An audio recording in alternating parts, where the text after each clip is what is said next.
Bah, évidemment, une grande satisfaction, cher Olivier Galzi.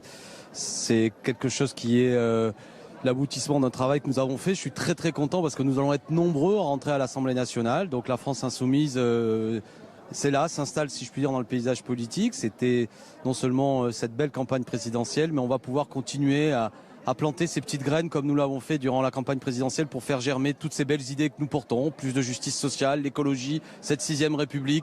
Voilà, nous serons des députés utiles, porteurs de nos idées, qui évidemment aussi s'opposeront à ce que nous considérons comme étant cette casse du code du travail, cet affaiblissement de la fonction publique avec ce qui est programmé, toutes ces suppressions de postes de fonctionnaires. Voilà tout ce que nous allons faire, puis être utile aux habitants qui nous ont fait confiance, ici Montreuil et Bagnolet, et puis dans les autres circonscriptions où tous mes amis sont élus. Alors, une petite question.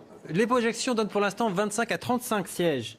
Ça compte le Parti communiste français. Est-ce que vous avez fait vos comptes séparés, j'allais dire? Est-ce que ça passe pour la France insoumise toute seule? Un groupe à l'Assemblée, 15 députés?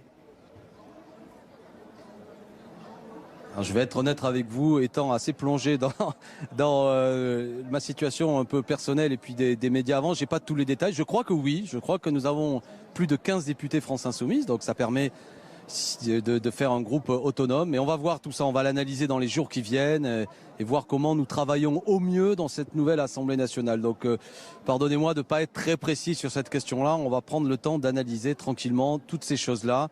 Et je crois qu'effectivement, il y a plus de 15 députés France Insoumise. Et donc nous pouvons faire un groupe France Insoumise à l'Assemblée nationale. C'est une question importante, évidemment, pour vous. Ça voudrait dire que, j'imagine, c'est Jean-Luc Mélenchon qui le présiderait à ce moment-là, ce groupe-là? C'est une possibilité, ce serait utile à Jean-Luc aussi d'en décider, de voir. Vous savez, on a des potentialités qui sont ouvertes ce soir avec beaucoup de jeunes députés. Ça ouvre des possibilités de travail qui sont multiples. Là encore, c'est collectivement qu'on va voir ce qui est le mieux. Jean-Luc pourrait être un très bon président de groupe.